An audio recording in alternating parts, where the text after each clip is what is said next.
L'histoire du pays cathare nous plonge au cœur du Moyen-Âge. Une période riche et encore pleine de mystères.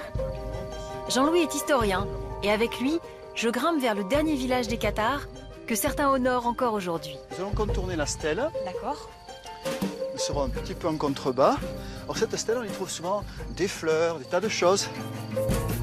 Cette stèle a été érigée en l'honneur des Cathares, ces chrétiens du XIIIe siècle considérés par les catholiques comme des hérétiques.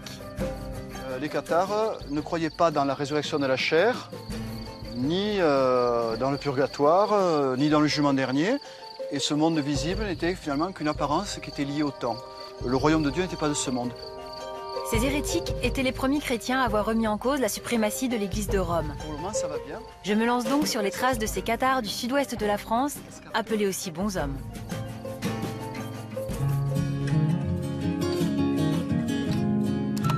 Bonjour, c'est Sophie. Avec Pongo, je suis partie pour un long voyage. Je ne vois pas, alors le monde, je vais le prendre à bras le corps. Le sentir, le toucher.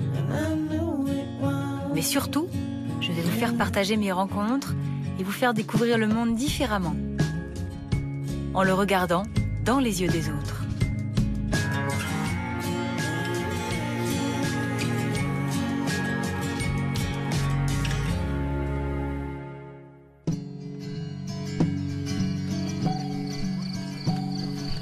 Ma rencontre avec les Cathares commence sur le pic rocheux de Montségur, ultime refuge des hérétiques fuyant les persécutions. On s'approche du sommet du pic. Au temps des Cathares, on était déjà à l'intérieur du castrum, c'est-à-dire du village fortifié. D'accord. Voilà, là on est un peu sur de la pente, de droite vers la gauche. Là je fais une petite pause, parce que je viens de trouver un truc du Moyen-Âge. Sur les vestiges de cet ancien village, il suffit parfois de se baisser pour trouver des traces des hérétiques.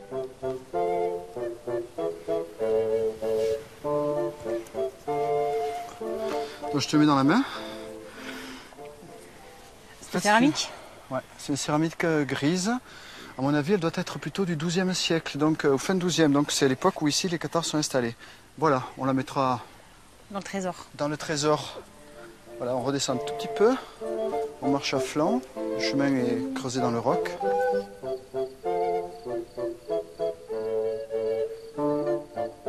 Au bout du chemin se trouve le cœur du village cathare.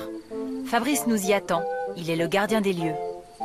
Voilà. Bonjour, alors c'est vous l'archéologue. Maître Fabrice. Maître, c'est un grand mot. Hein. Bonjour maître Fabrice, voilà. ici maîtresse Sophie. Eh bien, enchanté. Vous savez, maître, c'est un bien grand mot, encore une fois. Bon, je voulais qu'on soit sur un pied d'égalité. Si vous êtes maître, je suis maîtresse. Ah ben oui. C'est obligatoire. On rentre? Oui. Allez, Parce qu'apparemment vous avez déjà à me l'honneur montrer. des lieux. Allez. Allez, allons-y. Le village refuge de Montségur était perché à 1207 mètres d'altitude. De quoi dissuader les assaillants. Et là, on est près de maisons qui, au bord du vide, ont été le village où les Cathares ont vécu. Quand vous me dites on voit des maisons, qu'est-ce qu'on voit? Qu'est-ce qui reste? Il reste les bases des murs, des marches d'escalier. Il y avait là 400 habitants à peu près. Et dans ces villages fortifiés, tout le monde se côtoie, tout le monde se connaît. Et si la Dame du Seigneur devient religieuse chez elle, religieuse cathare, eh bien sa voisine, la femme du paysan, de l'artisan et du commerçant le seront à leur tour. L'hérésie cathare est rentrée ainsi par la classe nobiliaire. Et c'était comme ça que dans le Languedoc, elle a touché toutes les catégories sociales. Dans ces ruines du XIIIe siècle, les archéologues ont retrouvé des traces de la vie quotidienne des Cathares. Nous avons quelques objets assez typiques de Montségur. Bah écoute, je vais t'en passer un déjà. Ceci, ça a appartenu certainement à des femmes cathares. Ouais. Et Ça ressemble un oui. peu à une bague. Ah écoute, tu n'étais pas très loin. Mais ce n'était pas tout à fait une bague, en fait, c'était des dés à coudre. Ah, mais il manque le... Certains dés n'avaient pas le bout comme ça, fermé. donc il n'est pas abîmé là, c'est l'objet Voilà, original. c'est Moi, je l'objet pensais original. qu'il lui manquait le... Voilà. Et alors ça a été trouvé sur une des terrasses cathares. Et ça a appartenu certainement à l'une de ces femmes qui ont occupé cette montagne à l'époque cathare de 1204 à 1244. Oh là Voilà. là, ça a traversé les siècles. Moi, Oui. ça m'émeut toujours beaucoup, ce genre d'objets, genre de vieilles pierres, etc. Je trouve ça formidable de sentir un peu l'histoire dans le creux de nos mains, quoi. Absolument. C'est là où le passé touche vraiment le présent. Ah oui. Allez, je vais t'en faire découvrir un, mais alors beaucoup plus facile. Je te mets la pression là. Ah oui, c'est ça, parce que du coup, si je trouve... Ah, une clé. Oui. Oui, ça va. Voilà, c'est une clé, alors de coffre, probablement de coffre, puisque c'est vrai que dans ces maisons aujourd'hui malheureusement rasées, on sait que il y avait très peu de meubles. Sachant qu'au Moyen-Âge, les seuls meubles qu'ils avaient, c'était généralement de simples coffres dans lesquels ils mettaient à la fois leurs parures, leurs vêtements, et parfois même tout simplement la nourriture, et puis ces coffres pouvaient servir de banc. Voilà. Donc en fait, ce sont des objets un peu, c'est vrai, un peu particuliers, mais qui retracent, d'après moi, c'est bien la vie des femmes sur ce site au XIIIe siècle. Ces derniers cathares, réfugiés à Montségur, y vivaient en paix avec les catholiques jusqu'en 1244, date à laquelle l'Église de Rome et le roi ont décidé d'éliminer ces irréductibles. Alors dans ce village, il y avait 400 personnes qui vivaient, 220 ont été brûlées, les autres? Dans les survivants ont été interrogés par l'inquisiteur de Carcassonne, frère Ferrer, et nous avons heureusement conservé 19 dépositions de survivants qui vivaient aussi dans ce village. On peut aller faire un petit tour à Carcassonne, on va remercier Fabrice parce que je ne suis pas sûre que vous veniez avec nous. Fabrice, c'est vraiment le gardien de ces lieux, l'âme de ce site. C'est ça, c'est l'âme du site. L'âme de ce site. Merci beaucoup. Pongo, tu restes ici ou tu viens à Carcassonne? Allez, Pongo à Carcassonne. Située au cœur du pays cathare, la plus grande cité médiévale d'Europe abritait de nombreux hérétiques. Elle a été une des cibles de la croisade des Albigeois et le siège du tribunal de l'Inquisition qui lui a succédé.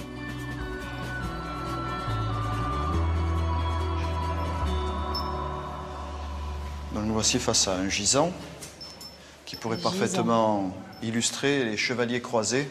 D'accord. Qui ont été envoyés par le pape Innocent III en 1209 et qui pendant 20 ans ont conquis cette terre. On a brûlé ainsi des milliers d'hérétiques. C'est alors qu'on a créé l'Inquisition. D'accord. Et oui, pour terminer le travail en gros. Pour terminer le travail, parce que la croisade n'a eu que des résultats militaires et politiques. D'accord. Les bons hommes, les bons chrétiens, les bonnes femmes, eh bien, étaient encore vivants dans la clandestinité, notamment à Montségur. Alors là, notre chevalier, il a quelque chose sur le visage. Il a un camail. Un casque. Un camail. Le casque, on le mettra dessus. Pour le moment, il est protégé par une cotte de maille. D'accord. Sous laquelle il y avait un petit bonnet. Je vais passer le premier. Voilà, on va s'arrêter à la fenêtre. Top. Et donc ici... Alors là, on a vu sur la tour de l'Inquisition. Là, on a un grand espace devant nous avec la tour de l'Inquisiteur. On y mettait les archives. Derrière, il y avait le palais épiscopal, une tour dite de l'Inquisition où il y a des cachots, qui était la prison de l'évêque. Et si on mentait à l'inquisiteur, on pouvait s'en sortir ou il y avait d'autres façons des témoins à charge? On ment. À l'inquisiteur, on cache, mais l'inquisiteur, il peut vérifier parce que lui, il a des livres. Et donc, les livres permettaient aux inquisiteurs de recouper les témoignages et les confessions, en fait. Et si on mentait, on le savait de suite. Il fallait tout dire. Bon, on va voir la tour? Allez, on y va. C'est dans cette tour que l'inquisiteur, un représentant religieux du pape, jugeait les hérétiques. Voilà, on va s'asseoir à l'endroit où l'inquisiteur s'asseyait. Oula, place peu enviable. Oh, il valait mieux être à sa place que dans celle de ceux qu'il condamnait. Oui, au fond, on était quand même dans la peau d'un délateur si on était inquisiteur, non? L'inquisiteur, lui, il croit faire le travail de Dieu. Et il pense exercer la justice divine. Mais l'Inquisition, c'est un système qui repose entièrement sur la délation quand même, non? La confession obligatoire et la délation systématisée. Il fallait que les enfants dénoncent leurs parents, le voisin sa voisine, le mari sa femme, le frère sa sœur. Et puis ensuite, on était condamné à une pénitence juste. Et on disait quoi, par exemple, comme délation? Qu'est-ce que je pouvais dire de mon voisin si je voulais le dénoncer? On pouvait dire, la voisine, Guilhelme, elle a reçu des hérétiques chez elle, elle leur a donné du pain et du vin.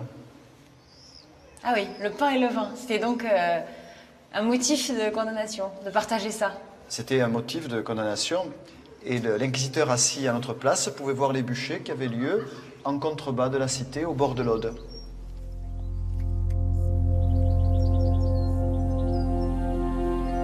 Partager du pain avec les bons hommes pouvait donc conduire au bûcher pendant l'Inquisition. Ce pain des hérétiques, je vais le goûter avec Roland. Il utilise des techniques d'antan pour fabriquer ce qu'il appelle le principe de vie.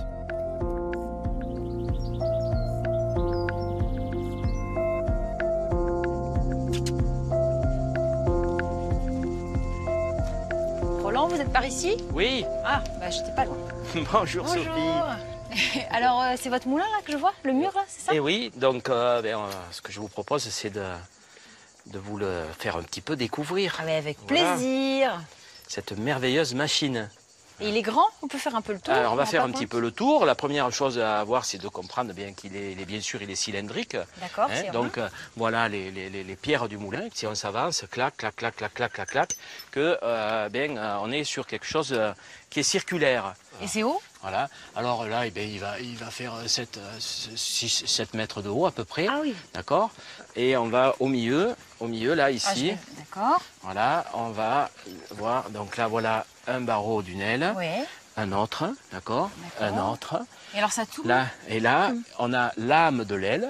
D'accord. L'âme, c'est le centre? Le centre, la grosse poutre, d'accord. D'accord. Et de l'autre côté de l'aile, on repart avec les mêmes barreaux qui la traversent. Alors ces ailes, il faut imaginer que des barreaux comme ça, là, 1, 2, 3, 4, 5, 6, 7, 8, Et ça 9, tourne, 10, ça peut tourner 11, très 12. vite? Ça peut tourner, disons qu'une bonne vitesse, c'est à peu près 24 tours minute. Alors mais vous êtes ça, meunier ça ou part. vous êtes boulanger ou les deux? Un peu tout. Et Roland maîtrise toute la chaîne de production, puisqu'il sème et récolte son propre blé. Un blé dont l'origine remonte au néolithique. Et voilà, on est dans le moulin, dans lequel la première chose qui va frapper, c'est la fraîcheur. Exact. Alors vous voulez retrouver la tradition du pain, c'est ça? Moi, je cherche un certain pain originel, on va dire, le pain des origines, ou en tout cas, le pain qui a été transmis par les hommes dans la totale symbiose avec la nature. Voilà. Vous montrez les graines? Alors voilà, mais avant de toucher les graines, ce qui est intéressant, Oui, les épis. c'est de toucher un petit peu les épis. Alors là, l'épi, quand même, ça doit vous parler, il y a quelque chose qui doit vous interpeller. Je pense, c'est que si on touche un épi, il est tout petit. Oui, Hein? il est très fin. Il est très très fin. Donc ça, c'est un blé absolument extraordinaire. C'est le premier blé que l'homme a domestiqué. Et quand on le met dans les meules, on entend gronder les meubles, on les entend ronronner, mais avec un bruit assez faible. Alors bien sûr, ça va nous donner une farine qui est extrêmement fine. Voilà. Bon bah génial. Vous me montrez comment on fait le pain avec toutes ces farines? Eh bien, avec grand plaisir, on y va. C'est peut-être pas ici, j'imagine. Non, ça, C'est pas dans le moulin. Alors je vous suis, je me permets de vous prendre le bras? On y va. On prend le bâton du meunier et on y va. Le bâton du meunier. Le bâton du meunier. On descend. Évidemment. Eh oui, il y a pas de tout ce volume-là, Oui, là, qui part comme ça, oui, qui tourne là, oui. d'accord. C'est le four, ça, Tout qui ce est jaune. volume, c'est le four. Donc, on continue, le four, il continue Il là. va jusque-là, D'accord. Là. Et là, hop, on rencontre assez chaud, mais on peut la toucher. Ouais, on peut la toucher. Une grosse porte en fonte. C'est dans cette porte derrière ça, avec la poignée qui est là. C'est là qu'il y a eu le feu. D'accord. Pendant 2 heures, 2 heures et demie, il y a eu un feu. Et le feu a chauffé tout l'intérieur du four. Comment ça se passe? Voilà. Hop. Voilà. Ah, il fait chaud là. Hein? Et là, Ah oui. là, on peut se rendre compte un petit peu. Là. C'est ça. On appelle ça l'enfer. Viens mon chien, on va Ça faire un hot dog. Ça porte bien son nom. C'est ça. Ça s'appelle l'enfer. Et d'ailleurs, les outils du boulanger qui travaillent là, on va pas se salir les mêmes, mais regardez, c'est une pique comme ça, voilà, pour pousser le bois, avec 2 pics pointus. Ça ressemble un peu à la fourche du diable. Hein. C'est très très sensuel sensuel. comme matière. J'allais dire sensoriel, vous dites Ouais, sensuel, c'est sensuel, moi, encore, je dirais. Carrément, c'est j'assume. encore plus vrai. On assume, on assume. Le four est assez chaud. Il faut rapidement enfourner tous les pains. Du fleurage, et hop, hop, doucement, hop, voilà, on fleure la plage. Très bien, impeccable. Soulevez. Et tous les jours, Roland reproduit le même rituel. Et on va faire basculer. Ah bah oui, tout simplement. Tac. On grigne le pain. Ok. Le grigne. On le grigne. Et sinon, il lève moins, hein, c'est ça? Et voilà, sinon il serait comme s'il avait une camisole autour de lui, il ne pourrait pas lever. Et on va enfourner le pain. Oh, c'est génial. Hop, elle rentre là. Ah, mais il Et est quand il est immense, ce dedans, four. on tire d'un coup. Attention, 1, 2, 3. Hop là. C'est qu'on va se mettre là. Hop. Et après 30 minutes de cuisson, Et là, l'alchimiste opère, il va ressortir le principe de vie qui est là. Hop, hop, on demande au pain s'il veut bien monter sur la pelle. Hop, voilà, et on repose sur le bord. voilà, bon, il faut que je sois à droite avant que je mette tout par terre. Et attention, parce que c'est quand même un peu chaud, hein, c'est un peu le Oui. point délicat. Il est là le pain, hein, donc il est un petit peu chaud. Ouais, il est chaud, mais ça va. Alors attention, on arrive à le mettre sur le côté, comme ça, et avec son... On tape dessus. Le point fermé, là? Voilà. Et ça sonne bien creux. Ça fait tambour, donc le pain est cuit. Voilà, hop. Et là, on revient. Ah, ça y est, je les entends. Ils chantent? Ah oui, ils chantent. Eh oui, ils chantent. Ils sont contents. C'est un petit peu comme si c'était des petits craquements de feu de bois, mais en plus fin. Vous aimez les écouter, vous, comme ça, quand ils j'adore. chantent? C'est vrai? J'adore. Quand on voit que la nature nous donne ça, on se dit qu'est-ce qu'on pourrait faire, nous, pour faire mieux que ça. Hein? On va attendre qu'il refroidisse et puis on va le grignoter. Ah ben oui. Et puis on peut déjà entendre les croûtes qui ont commencé à se... Voilà. Alors, on va déguster ce pain dehors. Et voilà. Roland a invité Olivier, un ami historien, à partager le pain des hérétiques. Vous ne seriez pas un peu gourmand, non? Parce que vous avez dû voir la corbeille de pain, je suis sûre, c'est pour ça que vous êtes là. Je l'ai précédé au flair, la corbeille. C'est ça. Oui. Bon, allez, je vais couper une petite tranche. Ouh là là, pourquoi je me suis aventurée à vouloir le couper? Qu'est-ce qui m'a pris? Et là, hop, ça attention à les doigts. Voilà, tiens. Allez. On partage, hein? Allez, on C'est des rend le grandes pain. tartines. Ouais. Sophie nous rend le pain. Allez, Merci. cadeau. Je vois que vous n'avez pas fait le signe de croix avant de le couper, quand même. Pourquoi vous me parlez du signe de croix? Dans la notion catholique, qui est vivace évidemment au Moyen-Âge, le pain, c'est le pain de la scène, donc c'est le corps du Christ. Oui, la fameuse transubstantiation. Voilà. Et donc c'est dans l'idée qu'on mange le corps du Christ, quand même. Donc c'est pas rien. Les cathares, non. Enfin, au contraire. Pour eux, c'est pas le corps du Christ, donc du coup, ils n'ont pas besoin de le bénir, c'est ça? Enfin, de faire le signe de croix. Ben, de toute façon, le signe de croix et les cathares, ça fait deux. Voilà. Ils ont décrété une bonne fois pour toutes que c'était l'instrument du supplice de Jésus. Mais en même temps... Je devais être cathare, alors c'est pour ça que je n'ai pas ça coupé doit le être pain. ça, Dans une ouais, vie ça doit être antérieure. ça, ouais. Mais en même temps, c'est des gens qui très rapidement sont traqués, persécutés. Alors, des gens comme nous, qui partageraient le pain sans faire le signe de croix, comme tu l'as fait, seraient tout de suite suspects. Parce que systématiquement, eh oui, alors, ils avaient des trucs pour ça. On peut, eh ben oui, on fait la moitié d'un signe de croix. Voilà l'ambiance dans laquelle on se trouve aussi dans paisible, ce monde-là. C'était rude, oui, c'était rude. Et on offrait volontiers du pain aux cathares qui étaient des gens en mouvement, puisqu'il fallait porter la bonne parole de village en village, parce que le pain, ça se transporte. Le pain et le vin. Le vin, tu le mets dans la gourde, il va pas se perdre. D'abord parce qu'il n'a pas le temps. Le vin, les cathares le partageaient avec tout le monde, y compris les catholiques. Et moi, je vais le partager avec Pascal, vigneron de père en fils. Il cultive ses vignes selon des méthodes ancestrales. Pascal, Oui, c'est par ici, Sophie, c'est par ici. vous êtes trouvé. Ah oui, oh, mais Ah. peut-être Clyde pourrait aller dans la voiture. Hein? Oh non, laissez-le. Non. Vous avez un chien? Oui, ah ben, Clyde, Bonjour. ça s'invente pas. Bonjour, Non, ça bienvenue. s'invente pas. Merci. Bienvenue dans notre petit Minervois. Alors, on est dans le Minervois. Voilà, c'est le Minervois, et, enfin le haut Minervois, c'est-à-dire le Causse, là où il y a les cailloux blancs qui éblouissent, qui renvoient la lumière. Là, autour de moi, il y a beaucoup de vignes. Alors autour de vous, non, il y a un petit carré d'un petit hectare de vignes bien drues, bien droites à l'ancienne, sans fil de fer, sans tous ces artifices consommateurs de carbone. Non. Vous pouvez toucher? Ouais. Ouais, c'en est où là? C'en est en fleurs? Alors, C'est on va aller saison sur la du quoi? gauche, là. Sur Ok. la gauche, À là. gauche, mon chien, viens. Voilà. Voilà, là, on a ces pieds de vigne qui sont plantés sur... Oh, c'est haut, 1 mètre à peu près. Oui, Presque, c'est ça. oui, mais ça pousse Ça m'arrive à beaucoup la plus. taille. Ça vous dépassera. D'accord. En mois d'août, ça sera magnifique, ça vous dépassera. Et alors vous touchez... C'est ça qu'on appelle les sarments? Non, alors ça Non, c'est les c'est quoi, vrilles. Les vrilles, d'accord. C'est vrilles, parce que la vigne est une liane. D'accord, Et dans son histoire, elle a eu l'habitude de s'accrocher aux arbres dans les forêts, à l'état sauvage. d'accord. Et c'est avec ça qu'elle s'accroche et qu'elle monte très très haut. Et alors la grappe, ce sera là, par exemple, où il y a une petite fleur. Descendez un petit peu, Non, vous c'est allez là. la trouver. Voilà, ça y est, vous y êtes. Ça, d'accord. Voilà, Ah alors, oui, d'accord, je vois, il y a déjà des tout petits bouts. alors chaud. ce sont des boutons. Il y a des centaines de D'accord. boutons qui deviendront des petites fleurs. Les petites fleurs, on espère, deviendront des raisins. Bon, moi, j'en ai assez parlé du vin, Oui. là. J'ai soif. On va le goûter? S'il en reste, oui. C'est dans la cave à vin de Pascal que nous allons déguster, avec modération, le grenache qui pousse ici depuis des siècles.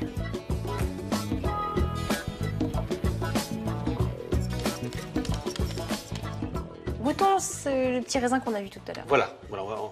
Alors, voyons. Comment on fait? Mais on va prendre directement dans la barrique, non? Eh bien, ça s'appelle un larron. Un larron. Voilà un mot moyenâgeux. D'accord. Et ce larron va me permettre de pipeter du vin. Je peux toucher? Tiens, touche. Ah oui, c'est un tuyau, oui, quasiment d'arrosage. C'est un petit tuyau d'arrosage.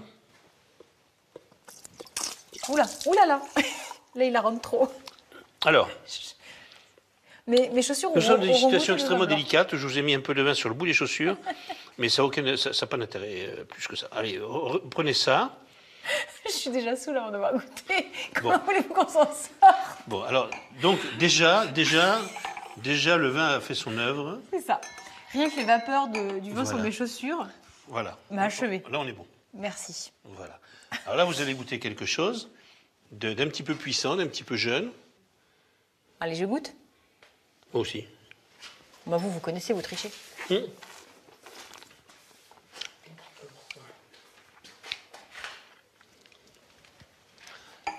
Ah oui, c'est un peu fort pour moi, ça, quand même. Hein. Ah, c'est puissant, ça. C'est ça. Oui, mais justement, quand il va s'éveiller, quand il va se réveiller de son sommeil, il sera plus doux, plus suave, plus arrondi. Et là, il est un petit peu gaillard. Il n'est pas dressé encore. Il est comme l'ours qui sort de sa tanière. Il est un peu rude. Il est un peu médiéval, finalement. Il est un peu médiéval, oui, oui. Là, pour qu'il soit médiéval, il suffit juste de mettre quelques plantes dedans et on y serait, là. Ce vin, auquel on ajoutait plantes et épices au Moyen-Âge, c'est l'hypocras. Un vin aussi considéré comme un remède à l'époque. Si on trinquait au Moyen-Âge. Au Moyen-Âge et aux travaux d'historiens sérieux sur le Moyen-Âge. Ah oui, alors ça sent vraiment fort la cannelle. Le vin des Cathares, si on le faisait comme nos bons hommes le buvaient, on n'en vendrait pas beaucoup parce qu'il serait un peu piqué, il faudrait mettre des plantes dedans pour qu'il ait du goût, pour masquer le piqué. On n'aimerait pas. Voilà, on n'aimerait pas. Et un autre mythe, hein, à part le vin pour les Cathares, on parle d'un trésor des Cathares. Moi, j'ai décidé d'aller un petit peu... Mais peut-être que le trésor est dans nos cœurs. C'est peut-être là le principal trésor. En tout cas, j'ai passé un super moment avec vous. Merci, merci. beaucoup, Pascal. Devant toi. Allez. Oh, bah, Pongo veut rester dans la cave, dis donc. Allez. Les Cathares suscitent encore aujourd'hui beaucoup de fantasmes. Il existe une légende autour d'un trésor. Et quelques passionnés continuent à le chercher. Là, il y a un puits là, en travers du chemin. Florence est archéologue. Là, on remonte, il y a une Avec elle, je me lance sur la piste de ce fameux trésor cathare, dans une grotte de l'Ariège. Une grotte naturelle fortifiée par l'homme qui aurait pu servir de cache au trésor. plus haut encore. Voilà, hop, et là, tu es au sommet. Non, pousse-toi, Pongo. Tu peux te remettre debout. Mon En chien, on fait, a profité. ça monte doucement, là. Très bien. Tu peux aller tout droit. Alors, Pongo, on est bien dans cette grotte? Ah, c'est le bonheur pour toi. Alors là, on a une haute hauteur de plafond. On entend que ça y a un bel écho. Ouais, elle est à 14-15 mètres à peu près. L'époque de gloire de ces grottes, c'est quoi? 12e, 13e siècle? 13e, oui. Donc c'est en plein dans l'époque aussi où vivaient les Cathares. La grotte n'est pas cathare. Mais forcément, il y a des cathares qui sont passés dans la grotte, comme il y a des cathares qui sont passés dans tous les villages du secteur, hein, de toute façon. On va aller de l'autre côté. Allez, on on va est voir parti. si on peut toucher. Alors, devant nous, il y a un trou de fouille clandestine. Donc, on va tirer à droite. Ces trous de fouilles clandestines sont l'œuvre de ces fanatiques qui cherchent encore le mythique trésor. Cette histoire de trésor. Ça a dégénéré. Les gens n'ont pas lu les textes médiévaux qui sont en latin, etc., et qui racontent que le trésor, c'est bien de la monnaie, hein, donc de l'argent. Et ils ont complètement fantasmé. Donc, il y en a qui ont raconté que ça pouvait être le Graal, d'autres des textes anciens. Et donc, ils cherchent le trésor. Hein. C'est le but, c'est comme de chercher le Graal. Hein. Le but, c'est pas de le trouver, c'est de chercher. Pour Florence, cette recherche du Graal ne repose sur aucune vérité historique. Le fameux trésor n'était en fait qu'une réserve d'argent pour la communauté cathare. Ce trésor, il est passé par une grotte. Quelle grotte, on ne sait pas, parce qu'il y en a une trentaine de grottes fortifiées. Donc ça pourrait être celle-là, mais ça peut être une autre qui est à 10 km. Mais il n'est pas resté dans la grotte pour qu'on le trouve au 21e, le trésor. Il est reparti au château du Sceau, puis il est reparti, a priori, les historiens du catharisme nous disent vers l'Italie, où il y avait une communauté cathare en Lombardie. Le trésor des Cathares, c'est donc bien un mythe. Mais pour les archéologues, ces grottes recèlent de nombreuses richesses, bien réelles cette fois. En fait, quand je viens dans ces sites, je regarde juste à la surface s'il y a ce qu'on appelle, nous, du mobilier.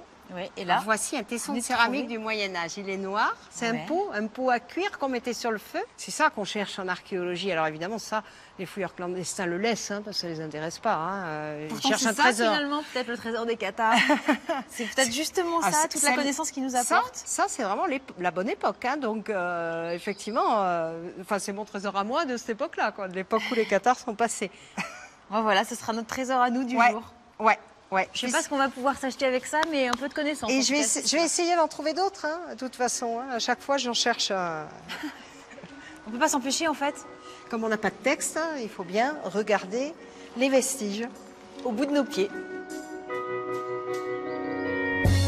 De ce voyage en terre hérétique, je garderai en mémoire les 800 ans d'histoire au creux de mes mains à Montségur. Le goût et le chant du pain originel de Roland. Il chante? Ah oui, il chante. Oui, il chante.